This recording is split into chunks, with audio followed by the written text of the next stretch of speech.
एक कपल को शादी के 11 साल बाद एक लड़का हुआ। वे बहुत ही प्रेमी कपल थे और उनका लड़का उनकी आंखों का तारा था। एक सुबह जब वह लड़का तकरीबन 2 साल का था, पति ने लड़के के पिता एक दवाई की बोतल खुली देखी। उसे काम पर जाने के लिए देरी हो रही थी, इसलिए उसने अपनी पत्नी से उस बोतल को ढक्कन लगाने और अलमारी में रखने कहा। लड़के की मम्मी रसोई में तल्लीन थी। वो ये बात पूरी तरह से भूल गई थी। लड़के ने वो बोतल देखी और खेलने के इरादे से उस बोतल की ओर गया। बोतल के कलर ने उसे मोह लिया था, इसलिए उसने उसमें की दवाई पूरी पी ली थी।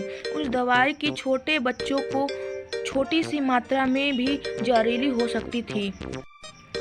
जब वह लड़का नीचे गिरा तब उसकी मम्मी उसे जल्द से जल्द दवाखाने ले गई, जहां उसकी मौत हो गई।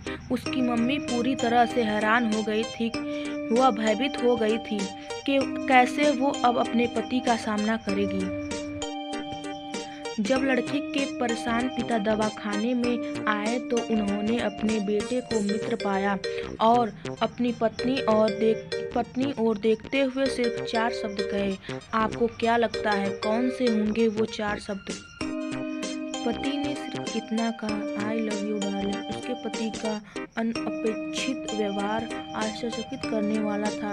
उसका लड़का मर चुका था, वो उसे कभी वापस नहीं ला सकता था और वो उसकी पत्नी में भी कोई कसूर नहीं ढूंढ सकता था। इसके अलावा आगे उसने खुद ने वह बोतल उठा के बाजू में रख दी होती तो आज उसके साथ यह न होता।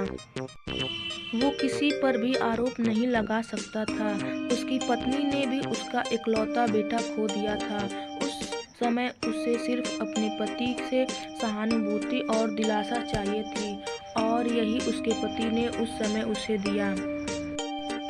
कभी कभी हम इसी में समय व्यर्थ कर देते हैं कि परिस्थिति के लिए कौन जिम्मेदार है या कौन आरोपी है। ये सब हमारे आपसी रिश्तों में होता है।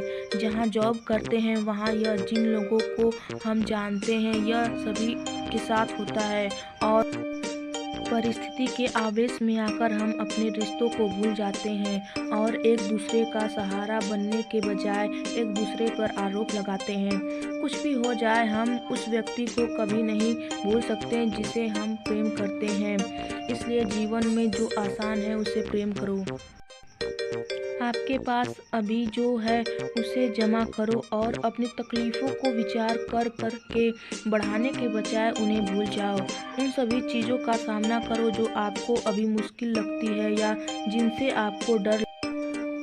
सामना करने के बाद आप देखेंगे कि वो चीज़ें उतनी मुश्किल नहीं है जितना कि आप पहले सोच रहे थे। हमें परिस्थिति को समझकर ही लोगों के साथ व्यवहार करने चाहिए और लोगों कठिन परिस्थिति में उनका हमदर्द बनना चाहिए।